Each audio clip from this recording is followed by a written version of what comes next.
if we've learned anything the last couple of years, defense wins championships is not a thing anymore. It is offense. You have got to score at an elite rate, and I think Kansas has a roster to potentially do that. Thanks for listening to KC Sports Network, proudly presented by Emprise Bank. If you're thinking about starting a business or know someone who is, check out Emprise Bank's SBA loans.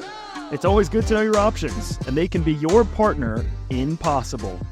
Paid all who enter. Beware of this podcast. That's right, this is the Paid Podcast on the Kansas City Sports Network. I'm Nick Springer. I'm here with Kevin Flaherty. We're brought to you by Emprise Bank, your partner in all things possible, member FDIC. If you are listening or watching on YouTube, be sure to subscribe, drop a comment, share your thoughts, join in on the conversation with us. You can also follow us on social media. You can follow our podcast account at Paid KCSN on Twitter. Kevin is at KFlaherty KCSN. I am at Nick Springer 29. Lots of ways to get in contact with us. Big week for us here on the show. We're going to be talking some KU basketball. We got a special guest coming up later on, Isaac Trotter, national basketball writer for CBS Sports and 247 Sports.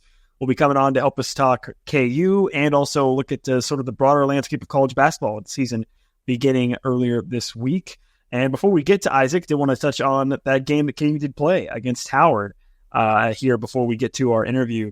Also, we are going to be talking KU football as well. Kansas is going to be taking on Iowa State on Saturday. Be sure to be keeping an eye out on your feed for that show coming up later on this week as well as Kansas comes off a bye. But college basketball season gets underway on Monday night, and for Kansas, it was a pretty impressive showing for the Jayhawks against Howard. 87-57, Kansas gets the win, Kevin. Pretty dominant throughout. What were some of your biggest takeaways from KU's win? Yeah, just about everything you want to see, right? And Howard, for those who don't know, is a team that, is among the favorites to win the MEAC this year, and so potentially an NCAA tournament team in your first game. And so this is the type of game that could have been sort of a 1-16 matchup, if you will, in the NCAA tournament. I'm not sure Kansas did a whole lot wrong. I mean, in terms of, you wanted to see shooting improve. Obviously, that happened. You wanted to see a deeper team with the bench impacting the game. That obviously happened as well. Flory Badunga, I thought, was terrific.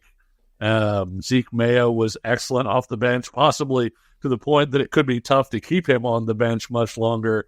I just thought Kansas kind of did what it should have done against an overmatched team. They looked pretty good defensively. Obviously not perfect defensively because it's early in the year. You're still figuring things out. Same thing with offense. Looked pretty good offensively. Looked really good running. And one of my takeaways, Nick, and I'm interested to get your thoughts on it, is I like the way that Kansas kind of played differently when Hunter Dickinson was on the court versus when Flory Badunga was on the court. The latter, it seemed like they got in transition a little bit more, at least Flory did. Hunter Dickinson, of course, is really good at starting transition with the way he outlets the ball. But it seemed like Kansas did what it needed to do to be really effective in the half court with Hunter Dickinson, and then they were running different stuff and looked kind of different when Flory was in the game. That's a lot of versatility the teams are going to have to prepare for. Yeah, look, I don't want to get too high too fast on Flory, but that dude is legit. He looks legit. A great game, 13 points for him against Howard. Also led the team in rebounding with 8 rebounds coming off the bench. I mean, he's explosive. He's all over the floor whenever he's out there. Just, constantly he's visible, right? He's constantly in or around the action, it feels like, when he's on the floor. And it really does seem like he is going to be a viable, 5 off the bench to give Hunter Dickinson some rest, right? I think when we talk about last season, we talk so much about fatigue and kind of sort of some of the guys like DeJuan Harris, Hunter Dickinson sort of getting ground down, obviously like the injury to Kevin McCullough. Look, I mean, if Flory is going to give you a chance to have games where you can play a Hunter 20-ish minutes, 25 minutes, that's going to go a long ways, right? I talked about this quite a bit at the end of last season where, in the grand scheme of things, a guy going from averaging like 32 minutes a game to like 30 minutes a game maybe doesn't seem like that significant. But over the course of like 25 games, that's a lot of minutes less that guys are going to be playing. And I think that's kind of where we're sitting with someone like Hunter, right? If Flory can come off the bench and spell him in that way and be very, very effective. And yeah, to your point, you're right. He brings a completely different style also, which I think is something else that Kansas can use, because I think one of the aspects of some of Bill Self's best teams, and this may be the case with this team, and I might ask Isaac about this later on. I think one of the aspects of some of Bill Self's best teams is that they're chameleons. And what I mean by that is they can play any style and win and be effective. And I think when you have guys like Hunter Dickinson versus a guy like Flory Badunga, that's going to give you even more of that aspect, to where if you're playing a team that wants to try to get out and run, maybe it's a game where Flory plays more and is more effective, right? If you're playing against a team that's going to try to, play more in the half court, you throw Hunter Dickinson out there and, utilize him in the half court offense and do what he does best. Dump it down to him, let him score, let him create opportunities for KU's 3-point shooters, which, by the way, they have 3-point shooters now, so that's pretty sick as well. So, yeah, I don't know. I think that's something that really jumped out to me, is that I just was looking and reflecting back on some of the best teams Bill Self has had, and I think an underlying quality has been those teams' ability to play any style and be effective. And I know it's only one game into the season, but it feels like this team is trending towards being that type of team, which is obviously very exciting. Yeah, to your point, in 2017 at Champions Classic, of course, Kansas found out right before the game that Billy Preston wasn't going to be able to play. They were playing Kentucky. And it was an absolute rock fight, right? Like, Kansas was not making shots, but they found a way to win at the end of the game. And it was funny because I remember this so vividly. Bill Self, after the game, could have been whistling Dixie. He was just absolutely thrilled that they had won that rock fight. And one of the things that he said was, like, guys, we've got like Devontae Graham, Malik Newman, and all these guys. We're going to be able to shoot the ball. What he didn't know was, hey, what are we going to do when the shots aren't falling? Can we win in a different way? And so to get an affirmative answer on that was such a big thing for him. Also, funnily enough, Nick, like the very next morning, ESPN ran its rankings of the Champions Classic teams, and KU was fourth out of the 4 teams because it didn't look good, and their theory was, well, Kentucky's young, they're going to get a lot better, etc. KU was the only team of those 4 to reach that Final Four that year. And so, to your point, I do think that that's important to be able to win in different ways and be able to win in March. It's important to be able to have the depth where you can have a player it doesn't sound like much, but a guy scoring 8 points over like a 10-minute period in an NCAA tournament game can swing that NCAA tournament game. A guy who comes in and plays good defense for a period of time, even if he isn't scoring. Look at DeJuan Harris, against Miami and Cam McGusty in the national title year. When you have the ability to play different ways, when you have different guys who can bring different traits like that, that can really help unlock your potential to go a long way in March. Okay, let's talk shooting also. Yes. Again, Kansas has a pretty solid shooting night. 11 of 22 from 3, very efficient, 50% obviously. Zeke Mayo goes 5 of 8. David Coit goes 2 of 3. Very, very impressive stuff from this KU team. And I kind of touched on it after the Washburn game a little bit, but this feels sustainable, right? We talked the numbers a little bit after that game against Washburn, where you look back at last season and KU actually made double-digit threes in the first 2 games of the year, and then obviously it was kind of a train wreck from beyond the arc after that. This feels more sustainable, right? Zeke Mayo feels more legit. David Coit feels like he's going to be just an absolute spark plug. He got the start in this particular game against Howard. I don't know that he'll necessarily be starting every game. In fact, I mean, you touched on it. It's going to be hard to keep Zeke Mayo out of the starting lineup, I think, at this point as well. Yeah. So another really, really impressive shooting night from Kansas. Yeah, I thought so. And a lot of it started with ball movement, Nick. They really did a great job of swinging the ball, finding the open man. Rylan Griffin, I think, was 1 for 4 from 3, but had some really nice looks. And those are the kinds of looks that you want Rylan Griffin to get. And so I think that, to your point, I think they have more shooters. I think they have better shooters. And I also think that they have an offense that's going to get those guys opportunities when you look at the way that they're able to get the ball into the paint and sort of attack inside out. And they can do it in multiple ways. They've got guards who can get a piece of the paint and then sort of start that swinging process. Obviously, the quickest way is just an entry pass to Hunter Dickinson and then have him throw the ball around. But I think that ball movement is going to be a key, and they're able to surround a guy like Hunter Dickinson with a lot of shooters. And I think that that's a trait that's certainly going to make life a lot easier for him, because you're not going to hit shots in every game in March. Science pretty much tells us that there's going to be at least one game there where, you shoot like you've never seen a basket before in your life. But you can make shots for the other 4 or 5 games, and that certainly makes your path quite a bit easier. You may have noticed one name that we did not mention when it relates to shooting and perimeter scoring and all of that is AJ Storr.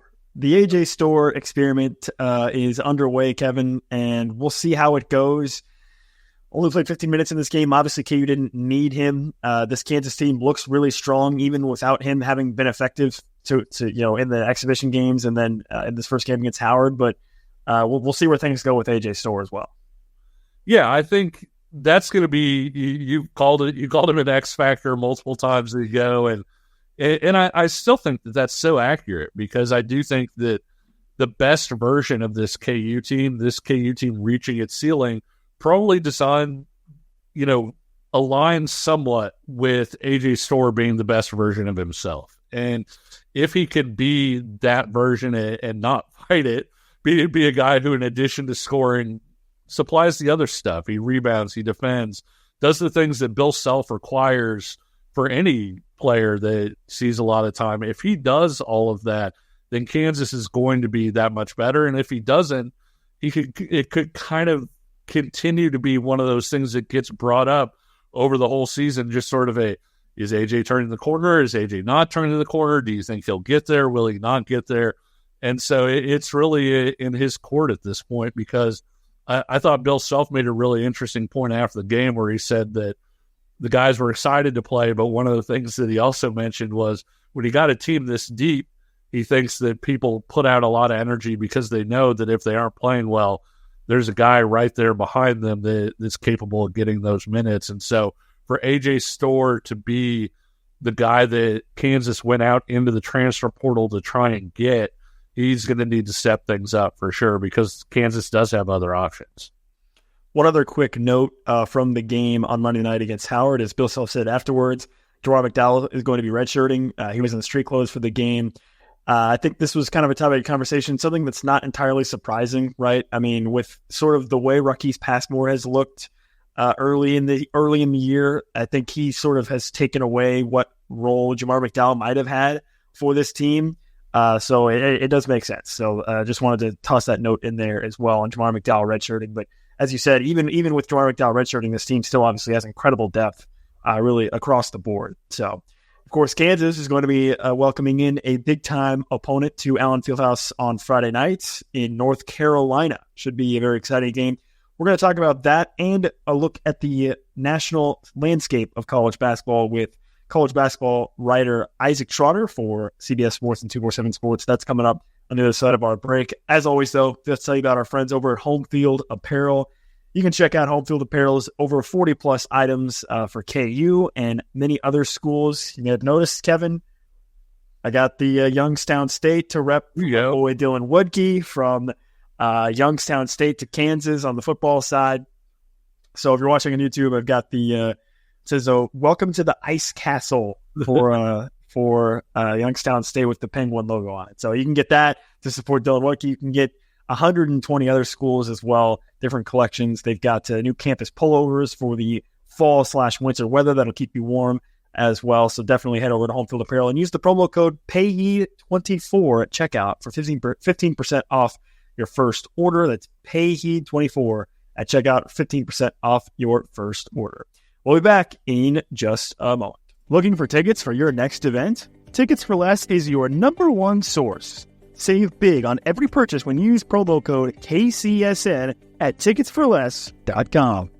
This is the Payheat Podcast on the Kansas City Sports Network. I'm Nick Springer along with Kevin Flaherty. And as promised, we have special guest Isaac Trotter, a college basketball national writer from CBS Sports and 247 Sports, joining us here on the show to help us talk all things KU, all things college basketball landscape as the season is underway. Isaac, thanks so much for joining us today. Yeah, no problem. Thanks for having me. Excited to connect with you guys ahead of, my God, I felt like we had 198 games on Monday, and now it's just like my life is utter chaos for the next 6 months. So the road to San Antonio starts right now. Yeah. Yeah, and let's start with Kansas here. I mean, preseason number one, again, obviously KU fans know how that went for them last year, being preseason number one. What is it about this team you think so far from what you've seen already just early in the year that makes you think they could get to San Antonio and maybe cut down the nets in April? Yeah, I just think that the much improved depth is a real thing. I've really kind of looked at this transfer portal class as like, how do we solve our problems in multiple different areas? Transition three-pointers last year was a place that Kansas really struggled. They just really didn't have much juice in that regard. One of the lowest three-point rates in transition that Kansas had in the Self era. Rylan Griffin was an elite transition three-point shooter. I think when you look at we need to have, more wing scoring, that's where I think AJ Stork comes into play. Hey, we need a guy that can kill drop coverage and get in the middle of the floor and knock down those, off the bounce tough twos. That's where Zeke Mayo comes into play. So I feel like they've just added all of these pieces that, maybe there's a little positional overlap when you see wings, but I think they do things differently. And that gives them a little bit more nuance to this offense that they can get into. Because if we've learned anything the last couple of years, defense wins championships is not a thing anymore. It is offense. You have got to score at an elite rate, and I think Kansas has a roster to potentially do that. Isaac, you know that I am a Big 12 stan. I'm one of those people that if there are 5 Big 12 games on over the course of the day, I'll probably watch all 5 of them. With the additions that they had this year and with the additions that they had last year and some of those teams getting better, I know you like Cincinnati a lot as a team that's going to be quite a pain in the ass for a lot of people. How good do you think this Big 12 conference is stacking up, not just against the rest of the country, but maybe over the last several years? Is this one of the better iterations of the Big 12 that we've seen? Yeah, I think it was funny. The SEC was the number one conference on KenPom for a whole 24 hours. And then after the first day of games, Texas loses, Texas A&M loses, and the Big 12 is back to number one atop the standing. So I think this is a league where I look at this top, and I think a lot of people have talked about, there's a Big 5. I think there's a Big 7 at the top of this league. When you talk about Kansas and Houston and Iowa State and Baylor, those are kind of 4 known commodities, but I'm really bullish on Arizona this year. I think Arizona has the pieces to potentially be the best defense in college basketball, and they're amazing in transition. Cincinnati, is a complete pain in the butt, like you said, to play, and they're just so physical and deep. And then Texas Tech, too, just laying in the weeds there as a group that I think has a chance to potentially be a second weekend team and maybe even flirt with top 10 status nationally if everything kind of coalesces. So I think the top of the league this is uncharted territory with how good it is. But I think there's some bottom feeders here that aren't very good. And I think that's the difference between the fact of the Big 12 in the past that I kind of grew up watching, where it's literally every single night is a dogfight. This year, I'm not so sure, because I feel like there's some real haves in this league and there's some real have-nots. Hey, UCF beating Texas A&M, though. Well, I think UCF is one of those weird teams where their roster is pretty talented. That is a pretty talented team, especially, Darius Johnson, getting him back, and Jalen Sellers was a guy. I think both those guys looked like competent Big 12 starters. And then Mustafa Tiam, I don't think I'm pronouncing his last name properly. It's a little different, but the rim protection from him is insane. He had 6 blocks yesterday in just 22 minutes. There's some Yves Missi vibes with him that I have my gears turning. And it's a guy that I think if he kind of lives up to the Yves Missi comparisons, we could have a different conversation about UCF. They're just a chemistry experiment, just waiting to kaboom, in my opinion. But the talent is no doubt head and shoulders better than some of the other teams that they're projected about in the early preseason standings. When you talk about the Big 12, as you just said there, with kind of the way it's built this season, if KU were to go on to win this iteration of the Big 12 conference, how impressive do you think that would be, given some of the top teams that they have on their schedule in conference? Yeah, no, it'd be huge. And I think it's one of those situations where if you get to the tournament, I think a lot of people go, hey, we're really battle tested for the tournament.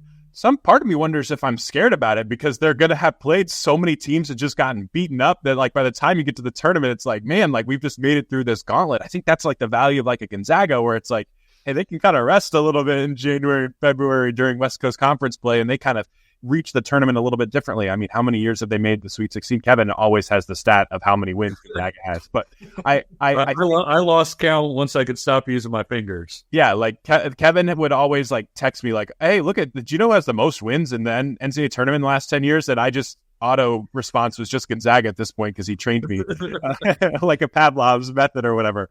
But yeah, I think to your point, like if you're able to win a league like this, I just look at the different styles of play that you're prepared for. Like in one avenue, it is a gauntlet, but then the other avenue, when you get to the NCAA tournament, it's like, hey, we've played the most aggressive defenses in the sport. We know how to see these trapping defenses. We've also played some really passive defenses. Like all of these different avenues that you get. Like if this group wins it, like you just print off like the Bill Self Coach of the Year thing again, right? Because he probably deserves it. Kevin and I have actually talked in the preseason. We talked about this idea of like this balance of being battle tested, but like to a certain point of maybe like you're so battle tested that you're worn down from playing such a tough conference schedule. Yeah, I don't know how to feel about it because one thing, here's what I think we'll do. If my narrative is correct, I will use it, right? Like if Kansas goes on a run and they obviously go really far, it's because they were battle tested. But if they get beat early, it's because like the Big 12 was too hard. So like whatever narrative best applies to the thing I'm going to play, hindsight is my bias. It's that meme, right? The why does God keep giving me his toughest battles type of thing. But we Isaac and I have long joked around about the whole confirmation bias thing and sort of, this result doesn't mean anything unless it backs up what I already believe. And so I think that the battle tested versus too battle tested thing, it'll determine, if Kansas goes a long way, hey, the Big 12 prepared them for that. And if they don't go as far, it'll be, man, they really got worn down by the Big 12 in that thing. You brought up Gonzaga, and I'm glad you did because I think one of the things I'm curious about it are your thoughts about Gonzaga and Baylor last night being, the best game on over the course of yesterday, at least from a ranking standpoint. What do you make of Baylor's performance in that one against Gonzaga? Yeah, I've really just summed it up as simply as Gonzaga's best three players were all guys they retained, and Baylor's best three players were all guys they added in free agency. And so, that's what that's supposed to kind of look like in November. Now, obviously, 38 points is different. I think, sure. The 3-point volume was the thing, but Baylor offensively, I think is going to be a work in progress as they figure some things out. I thought Rob Wright, the freshman, gave them a lot of great juice off the bounce. But, I think the other question too is how many ball screens are we running? Are we going to be an elite offense as a ball screen team if we don't have that necessarily true, scary lob threat like they had with Yves Missi last year? I think that's a question. And, I think the 5-out center look that Baylor could get to with Norchad Omier is going to be really, really good eventually. But that's going to take some time because I think some of these 5-out teams, you have to cut really, really hard. You still have to move without the basketball in the elite, right? And you don't, it's not easy to just pick up and do that. So I think on paper, Baylor's fantasy basketball looks great. 16 points a game for Edgecombe, and we'll get 14 out of Roach, and Omier's 15-8, and I just think sometimes it's going to take a little bit of time to coalesce here. So I'm not worried about Baylor long term, but they did not look very crisp early. And I feel like if you took a drink every time Baylor dribbled 4 times in a row, we wouldn't be here today. They just dribbled and dribbled and dribbled and dribbled, whereas Gonzaga was just pass, pass, pass, pass, cut, pass, pass. It felt like everything Gonzaga wanted to do was easy, and everything Baylor was trying to do was really hard. Around the country on the first night of college basketball, a lot of freshmen had huge games. What do you make of that? What do you make of some of these freshmen? I mean, in an era where it seems like everyone's trying to get older, you saw a lot of freshmen have big games on opening night.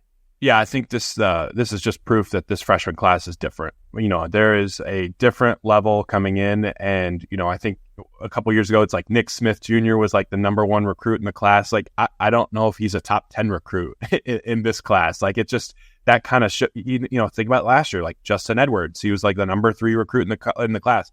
Where does he rank in this class? It's different. So I think there's going to be a little bit of narrative rewriting here a little bit where this freshman class starts to put it together, because I think only 61 freshmen averaged double figures last year. I looked at it last night. 54 freshmen scored double figures last night alone. So like that's pretty impressive. And you just like kind of go down this class, and it's like guys in the teens seem to make really smart decisions on where they were going. Asa Newell goes to Georgia. That's a spot where he can play right away and have a chance to have a really, really big role. Will Riley goes to Illinois, where, hey, like we need a wing scorer, like Terrence Shannon Jr. is gone, like stepping right into that. So I think it's a mix of like, hey, these freshmen are really talented, and then they also went to really good positions where they can have a role like right away in day one. Do you expect that? Oh, sorry, Kevin. I was just going to follow up real quick. Do you expect that to continue? Like, do you think freshman classes going forward are just going to be getting better and better? Yeah, I do. I think that especially as the portal changes, right? This is the last year of the fifth-year seniors being eligible, getting that extra COVID year. That means that the guys in the portal, the number of guys in the portal, I think will go down a little bit. I think 24% of last year's, like there was over 2,000 guys in the portal, 24% were those fifth-year extra seniors, like guys like Jeremy Roach who wouldn't have eligibility in normal circumstances. And it's going to make freshmen matter again a little bit more. It's going to make like, hey, like, can you find winning role players as freshmen that want to come in and impact it right from the beginning? Maybe they're not scoring a ton, but hey, we're gonna find a way to be really good defensively. We're gonna cut really hard. We're gonna run in transition. Hey, I don't need a 27% usage rate. I'm cool at 17%. So I think that's like the balancing act for a lot of these roster building, because like, you know, the portal starts now. Like, make no mistake, like it opens in that second weekend, but like coaches are already talking about the portal right now. But like, they're trying to like figure it out where it's like, hey, we're getting our international recruiting done. Like, what international guys are coming over? Like those freshmen are more talented than ever before and ready to go. And BYU is going to see that too. And we have to have our freshmen in place because the portal's coming. But like that new era of roster building is so much more than like, let's just add 6 transfers and we don't need a freshman like that. I think that's going to change in the next couple of years. Kansas is going to play North Carolina here at Allen Fieldhouse on Friday. North Carolina had kind of a scare from Elon last night. What do you take from that, and what are you seeing from North Carolina right now? So North Carolina is super fast. That's one thing that's going to really impact Kansas. They have great speed with R.J. Davis, Elliott Cadeau, and Seth Trimble. That was kind of a battle for that third guard spot. Seth Trimble has won that over 5-star Ian Jackson. But even when Jackson checks in, it's like, hey, North Carolina wants to get it and run. And their bigs are very mobile. So that's an issue that I think that Hunter Dickinson's going to have to run into a little bit. Jalen Washington is a pick-and-pop threat who can move. Van Allen Lubin, a transfer out of Vanderbilt, is a really great rim runner and a diver off of those pick-and-rolls. So that's like an area that I think that North Carolina is going to try to get into. I'd expect a ton of transition. And then when it stops, like they're going to try to get into those ball screens and see if they can go after Hunter Dickinson in that regard. The one area that North Carolina has struggled is their wings are not very good right now.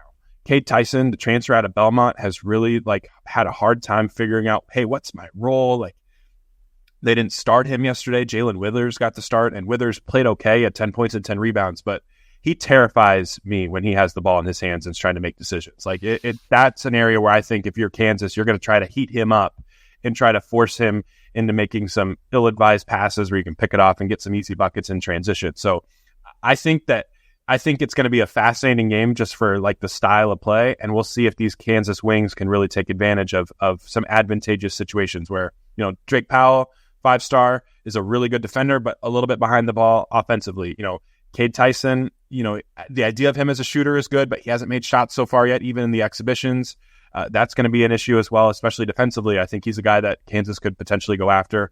And if you can get the bad version of Jalen Withers, like, he will help you more than he hurts you. With R.J. Davis, you know, he has certain traits that remind me a little bit of like Steph Curry, just in the way that he kind of lulls people to sleep, right? Like he's not doing something. He might even be a little bit cold. He takes a little bit of a meandering dribble or you know, he just kind of fades off the ball. And then next thing you know, he's got a shot from a spot that he's really dangerous from.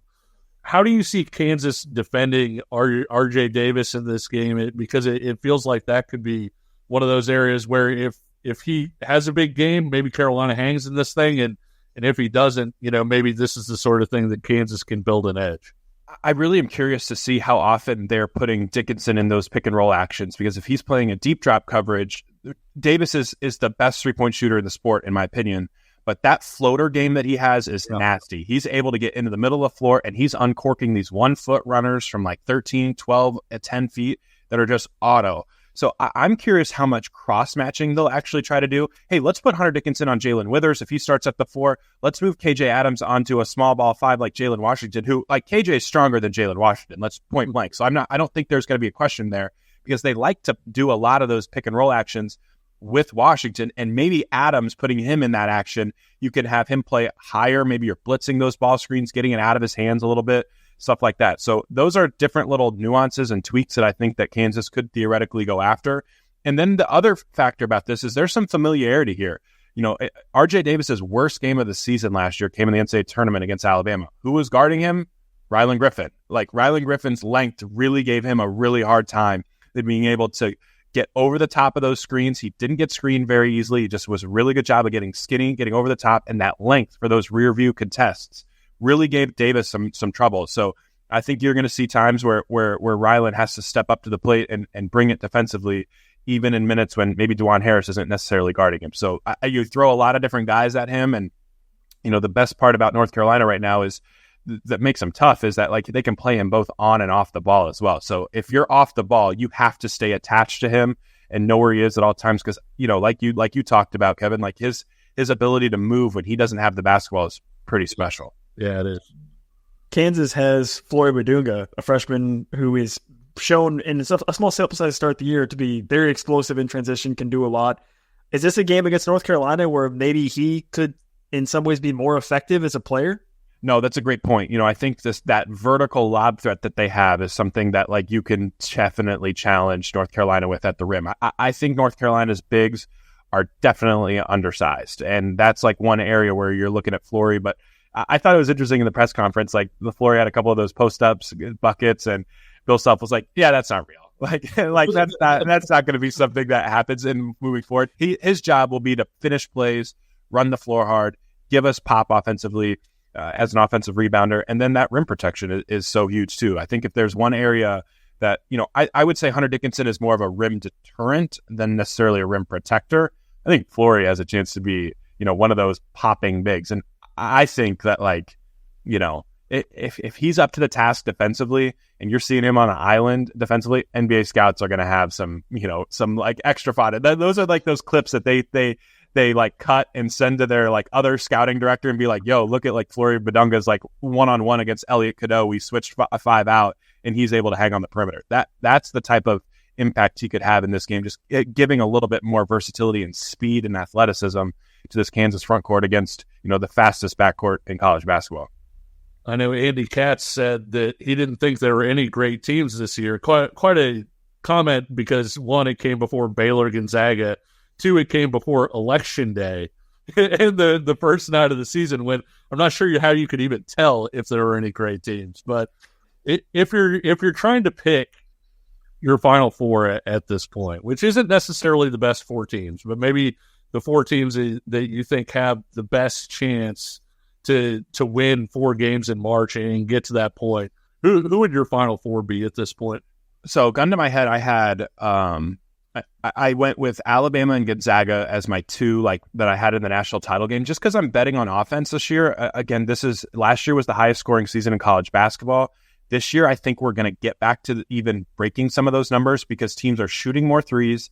They're shooting way more threes in transition. They're making more free throws. Like, the offensive efficiency is just spiked. And I think Alabama and Gonzaga, for my money, are the best 2 offenses in the sport. So they would be in there. And then I think Duke and Kansas would be like the 2 others that I continue to think about as like having the recipes to make deep runs. Like, Katz's comment about how there's no elite team, like, I just disagree with, because I think Duke has a special upside this year. Like, I know that, like, it's Cooper Flagg and everybody wants to talk about that, but Con Knipple is phenomenal. Tyrese Proctor is a stud this year. You know, Caleb Foster is huge, and like the positional size that they have on the back end. Kaman Maluach, which is 7'2". Malik Brown was like an all ACC defender last year. Like, Duke could be the best defense in the sport. I think John Shire's X's and O's offensively are super underrated. So I think Duke could be a top 5 offense and top 5 defense when it's all said and done. So those would be my 4 right now. If you're looking for teams outside of that could potentially pop into that mix, I think Creighton super slept on it. I don't know if you guys pay attention to some of those like national championship odds, but they're 40-1 right now. If they get Vidor Zujic eligible, the freshman who's like 22 years old, who's played college or who played professional basketball for like 4 years over there and average like double figures, that's a team that could easily make a run because Kalkbrenner's awesome, McDermott's offensive scheme is awesome, and Pop Isaacs made one of the best decisions in the portal to pick Creighton. That's just a really good spot for him to flourish. One guy that Kevin and I have talked about a little bit with Kansas as it relates to them possibly going for the national title or making a Final Four run is AJ Storr. It feels like he's still trying to figure out what his role is with Kansas. Obviously, Bill Self demands a lot from players. I think Storr is in the past was just a scorer, right? And now he comes to KU and is probably asked to do a bit more. I mean, how do you think his process will go over the course of being at Kansas? And do you think if KU wants to make the Final Four, win the national championship, they need him to be at his best? It's such a nuanced thing because like Storr to me last year at Wisconsin had almost unmitigated run for the most part offensively. He got to do like whatever he wanted offensively, but then you'd see him defensively. If he made a mistake, he'd go sit down and he'd get benched. So it wasn't like Wisconsin was like, hey, you can do whatever you want on both ends. Kansas, it feels like a little bit like the opposite. Like they want him to change offensively and get it out of his hands and embrace cutting and embrace moving. Like I was doing the math. Like you go back and watch Kevin McCullough, some of his biggest games. They weren't running all that many plays for him. Like he scored like 26 points and it'd be like 6 on backdoor cuts and 6 in transition because you ran the floor hard. And there's a catch and shoot 3 and suddenly you're at 15 points. Oh, and then we run a couple ball screens for you and you get a couple buckets and now you're at 19. Like the game doesn't have to be that complicated. It doesn't have to be middle of the floor isolation basketball every time. And so I think if AJ buys into that, like getting rid of it because he knows he'll get it back on that possession and weaponizing him as a cutter and can we post him up a little bit and can I make good reactions out of that? Like all of those different aspects can make life so easy because we've seen, I think Bill Self's X's and O's are phenomenal. And if you embrace cutting, like this is, this offense has been near the top of the leaderboards in most points per game off of cuts. Since Self took over, and I think sometimes AJ kind of wants to just dribble it a lot, like cut, move without the basketball, and you will be rewarded. And like that's cutting's hard, takes a lot of effort. But I think if he buys into that, he could easily average 18 points a game with literally like 3 or 4 plays being run for him. A lot of people talk about teams that they love to hate, for rivalries or whatever. One of the things that we've kind of always joked around about, because I feel like both of us are very positive people, and so there will be a team like picked to finish 11th in the ACC, and we're like, yeah, but if this, and this goes right, then maybe they can have a pretty good year. So I have to ask you, who is your team this year that you hate to love? That you really like, that you really enjoy, and yet at the same time you're like, oh, this may not turn out well for me. I'm sticking in the Big 12. It's West Virginia because I like one of my like big tentpole things that I always care about is like rim defense and like rim like I love Auburn because they're elite at the rim. I loved UConn last year because they were elite at the rim. West Virginia doesn't do anything well at the rim defensively. Like they're going to start Amani Hansberry at the 5, who's like 6'8". But like I look at this, I know. But like I look at this roster and I'm like, Tucker DeVries, awesome. He was at Drake and he was a high major player and he's awesome. Javon Small, like I don't care that Oklahoma State was bad last year. He was awesome, like a great player. Sincere Harris, complete pest defensively. Amani Hansberry is like a pretty good all around big man who I think is going to only get better. Toby Akani, if you watched his tape at UIC, like you'd think he was the second coming of Jesus defensively. He was awesome. And then like Joe Yesufu, like a longtime friend of the pod, when his best version of like himself was when he was playing for Darian DeVries at Drake. So it's like, I kind of want to talk myself into West Virginia, like passing up BYU, passing up TCU, and maybe finishing like 8th. Like I think there's like that big 7 in the Big 12 and there's like a tier break. Maybe West Virginia is that team, even though like I think teams are going to just gouge them at the rim with like their tallest guy being 6'8". Well, when you look around, sort of beyond that, what are some other maybe, I don't know, in this era of sports talk, I guess hot takes? What other, you look around, what other hot takes you think you might have about this college basketball season?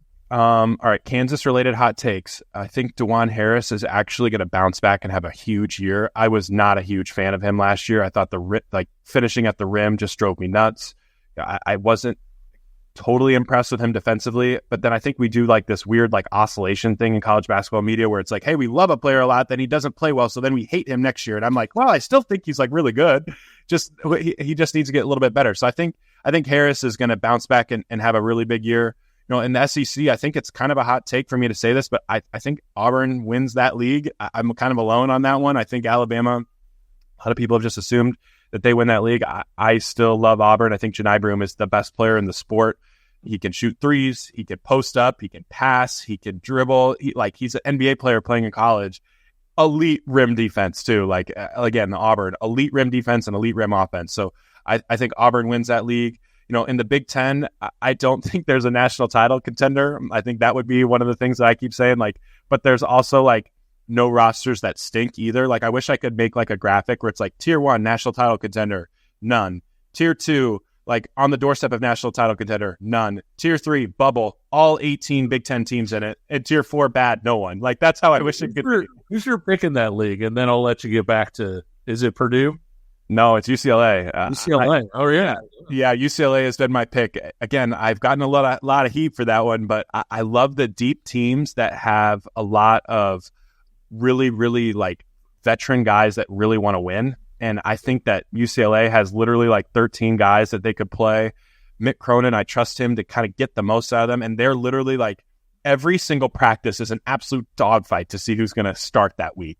And so that is really cool to have that. And I think, defensively, there's real bite there with Kobe Johnson, who I think is an elite defender, the transfer out of USC. Dylan Andrews is a guy I've been really bullish on. We've seen point guards like Tiger Campbell under Mick Cronin. If you stay for multiple years at point guard, you get better. And I think Campbell's going to, Dylan Andrews is going to have a big year 3 jump. And then Tyler Bilodeau inside is awesome. I know a lot of people didn't get to see him a ton at Oregon State last year, but UCLA's bigs could not finish at the rim at all. They shot 50% at the rim as a team last year, even with a Dembona. It just wasn't a strength. I think UCLA this year is going to make a ton of those easy buckets inside. And Bilodeau's a huge piece of that puzzle. And then Eric Daly Jr., another former McDonald's All-American who's just casually going to only play 22 minutes a game there. The UCLA is loaded, so they'd be my pick in a Big Ten that's super wide open. All right, so then hot takes. You still have ACC and Big East to go of the power conferences. Big East hot take. I don't think UConn wins the league. I think that any one of the other 4, Marquette is awesome, St. John's is awesome, Creighton's awesome, and then Xavier I think is really good. So I don't think UConn wins the league. And then ACC-wise, I think we're sleeping on Miami. I think Miami is a team that could actually be pretty darn good. They have a lot of dudes in that backcourt offensively. They had 0 depth last year, and they had really bad off-court issues too. I think Wooga Pabler might be an addition by subtraction with kind of the things that was going on behind the scenes. So they've really buffed up their interior. Also getting Lynn Kidd there gives them a real rim protection. And Brandon Johnson, a transfer out of East Carolina, is one of the best players that I don't think many people know. He's 6'8", 215 pounds, and he shoots from the ocean. He just shoots complete deep balls. So I think Miami's kind of sleeping in the weeds as a potential team that could rise up those ACC standings. Well, Isaac, we appreciate your time so much for coming on here today. Before we let you go, where can people find your work? Where can people find you and find more of what you're doing? Yeah, you can follow me on Twitter at Isaac_Trotter. Someone stole my first underscore, so I have to go with 2. And then my stuff's on 247sports.com or CBS Sports. So that's where I'm at. Awesome. Isaac, once again, thanks so much, man. Thanks for joining us today. It's a pleasure having you on. Yeah, thanks for having me anytime. Yep. And for everyone listening, once again, if you like what you are listening to or watching, be sure to subscribe, drop a comment, share your thoughts on this college basketball season as we get underway. Kansas, of course, taking on North Carolina coming up on Friday. For Isaac Trotter, for Kevin Flaherty, I'm Nick Springer. We will be talking to you again soon. See ya.